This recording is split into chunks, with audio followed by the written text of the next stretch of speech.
खुलुमबाय बयखौबो आंनि सैथोनि लामा इउटुब चेनेलनि गेजेरजों बयनोबो अननाय मोजां मोननाय सिबिनाय जासिहरबाय गोजोन्थों। आरो जाय नोंथांमोनहा आंनि बे इउटुब चेनेलखौ मोजां मोनोब्ला नोंथांमोनहा सापर्ट जुदि खालामनो गोसो दङब्ला अननानै लाइक आरो शेयार खालाम फोरबोनि मुङाव, जाहाथे गोबां मानसिफ्रा इसोरनि बाथ्राखौ जाहाथे मिथियो आरो जिबनाव आवथिनानै गावखौ देरहासार खृष्टान जीवन जापन खालामनो हायो। बेनिखायनो साफ्रोमबो आंनि आंगो लोगो नोंथांमोन, आंनि भिउवार्सफोर, आंनि साबस्क्राइब खालामग्रा लोगो नोंथांमोन, नोंथांमोननि न'खर, नोंथांमोननि जिबन, नोंथांमोननि सायाव फोथायनाय साफ्रोमनोबो अननाय आरो मोजां मोननानै जासिहरनानै जाहाथे नोंथांमोनहा आंनि बे इउटुब चेनेल सैथोनि लामा इउटुब चेनेलखौ सापर्ट खालामो, आं बेखौनो नोंथांमोन साफ्रोमनिसिमबो भरसा खालामो, फोथायनाय दोनो। आरो बे समाव आं मोनसे आयदानि सायाव बुंनो हास्थायदों।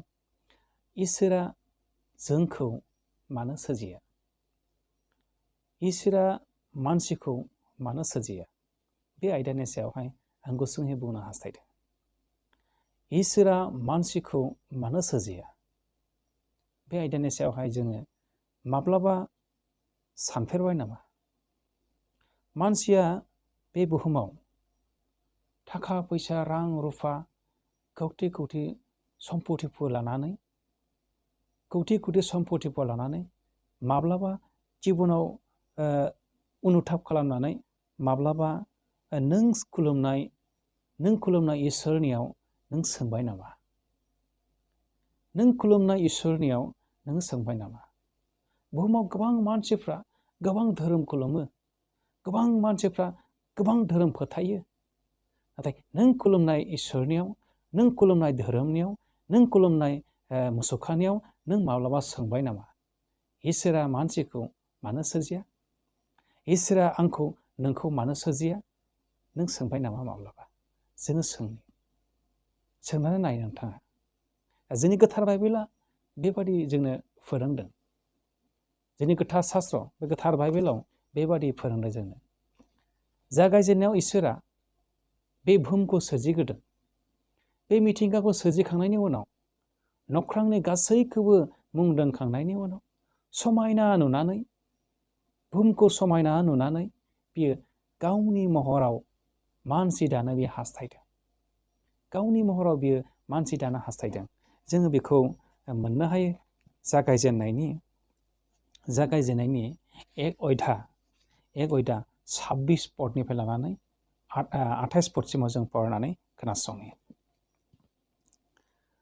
अब्ला इसोरा होनबाय, जोङो गावनि मुर्तिनि महरै मानसि दानि, बिसोर सागोरनि नाफोर आरो आकाशनि दाउफोर, मोसौ मोसाफोर, गासै पृथिबि आरो पृथिबियाव मानबायग्रा जुनाद मानिनि सायाव एखथियार गोनां जाथों। आरो इसोरा गावनि मुर्तिनि महरै मानसि दादों। इसोरनि मुर्ति बादिनो बियो बिखौ दादों। बियो बिसोरखौ हौवा आरो हिन्जाव दादों। आरो इसोरा बिसोरखौ बोर होनानै होनबाय, नोंसोरो गोबां फिसाफोर जानानै एरलांदो आरो पृथिबिखौ बुंफबहोदो आरो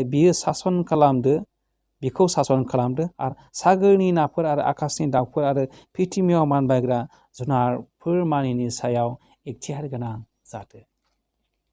बेबादि जोंनि गोथार बाइबेलाव जोंनो बेबादि फोरोंदों। मानसिया बे इसोरनि सोरजिनाय, मिथिंगायाव मोननाय, बे बुहुमाव मोननाय गासै मानसि दुमसि, जिब जुनार, दाउसिन दाउला, बिफां लाइफां, गासैबो मानबायग्रा, जिउ गोनां, जिउ गैयै, गासैनिबो सायाव सासन खालामनो, नायनो, दिथा खालामनो मानसिनो इसोरा बेबादि एखथियार होदों। मानसिनो बेबादि एखथियार होदों। आरो मानसिखौ बियो बेबादि एखथियार होनानै बियो बोर होदों। इसोरा बेबादि बोर होदों। बुहुमाव नोंसोर एरलांदो, बुहुमाव नोंसोर गासै नुनाय मानिखौ सासन खालामदो, दिथा खालामदो, नोजोर होदो। इसोरा बेबादि जोंखौ अननायजों बोर होनानै बियो जोंखौ बेबादि अभिषेक खालामदों। जोंखौ बेबायदि इसोरा सोरजिदों। नाथाय दिनै जोंनि मावनाय दांनायफ्रा, जोंनि थाबायनायफ्रा, जोंनि रायलायनायफ्रा, जोंनि मावनाय दांनायफ्रा बै इसोरनि एक्टियार होनाय बादि जों जादोंना जायाखै? मा नोङो मानसि सिथारग्रा जाबाय नामा? ना नोङो मानसि थगायग्रा जाबाय नामा? ना नोङो मानसिखौ माने सोलैग्रा जाबाय नामा? ना नोङो गाज्रि लामाजों थांग्रा जाबाय नामा? ना नों दाखु जाबाय नामा? ना नोङो हयथा खालामग्रा सासे गाज्रि मानसि जाबाय नामा? इसोरा नोंखौ, इसोरा जोंखौ, इसोरा मानसिखौ बेबादिनि थाखाय सोरजियाखै। इसोरा गावनि सोरजिनायखौ दिथा खालामनोसो, इसोरा गावनि सोरजिनायखौ नोजोर होनोसो, सासन खालामनोसो इसोरा मानसिखौ सोरजिदों। इसोरा गावनि सोरजिनायखौ खहा खालामनो, गावनि सोरजिनायखौ आद्रि खालामनो मालाबाबो मानसिनो इसोरा एक्टियार होआखै। इसोरा सोरजियाखै जोंखौ बेबादिनि थाखाय। इसोरा सोरजिदों जोंखौ गावनि सोरजिनायखौ जोथोन खालामनो, गावनि सोरजिनायखौ नायनो थाखायसो। नाथाय दिनैनि बुहुमनि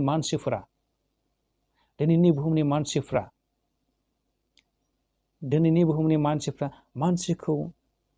मानसिखौ हिंसा खालामग्रा, मानसिखौ सिथारग्रा, मानसिखौ बेबादि हत्या खालामनाय, नासयनाय, बेबादि होसोनाय, सैहोनाय, बेबादि लेंबैहोनाय, बेबादि जुदि जाबायब्ला जोङो मानसिया गाज्रि लामाजों जोङो थांबाय। इसोरनि सोरजिनायखौ जों नेवसिबाय। जों इसोरनि सोरजिनायखौ नेवसिबाय। अब्ला जों जुदि इसोरनि सोरजिनायखौ जों जुदि नेवसियोब्ला इसोरनि जिउआ, इसोरनि आशीर्बादा जोंनियाव गैलिया। इसोरनि आशीर्बाद जोंनाव गैलिया। बेनिखायनो गोथार बाइबेला जोंनो मोनसे जाकबनि 2:26 बुंदों, मानोना जिउ गैयाब्ला मोदोमा जेरै गोथै, बेबादिनो मावनायफोर गैयाब्ला फोथायनायाबो गोथै। जोङो ख्रिस्ट'खौ मोनबायब्ला, इसोरखौ फोथायग्रा जाबायब्ला, जोङो दिन्थिनि मावनानै जोङो इसोरखौ हामजाहोनि। जोंनि देहायाव जेरै जिउ गैयाब्ला गोथै, नोंनि ख्रिस्ट'खौ मोनबायब्ला, नों इसोरनि सोरजि जानायब्ला, इसोरनि अनजाग्राब्ला, नोङो मावनाय गैयाब्ला, नोंनि फोथायनायाबो, नोंनि खृष्टान जिबनाबो हलाय। नोंनि खृष्टान फोथायनायाबो बे हलाय। नोंनि खृष्टान फोथायनायाबो हलाय। नंखाय बाखाय, नंबां जाबां।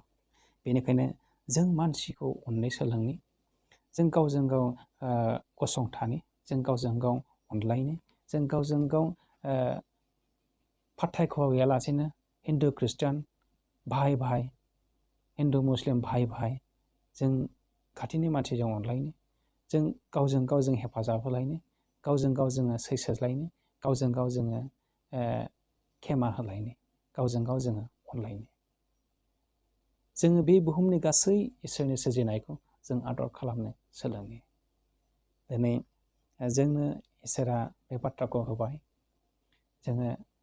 जों जुदि इसोरनि सोरजिनायखौ जुदि मिथियाब्ला, मानसिया गाज्रि लामाजों थाङोब्ला, बे बुहुमनि गासैबो जोंनि इयुन जोलैनि गथ'फ्राबो जोङो गाज्रि लामाजों जों थांनायखौ नुनो मोनगोन।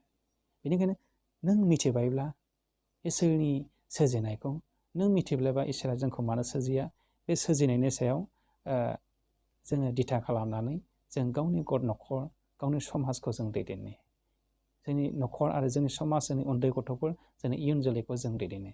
इसोरा जों साफ्रोमखौबो माबा मोनसे मालायनि हिंसा जानाय, मालायनि माबा मोनसे गाज्रि खालामनो, सोरखौबा नासयनो, सोरखौबा गाज्रि खालामनो इसोरा जोंनो एक्टियार होआखै, जोंखौ सोरजियाखै।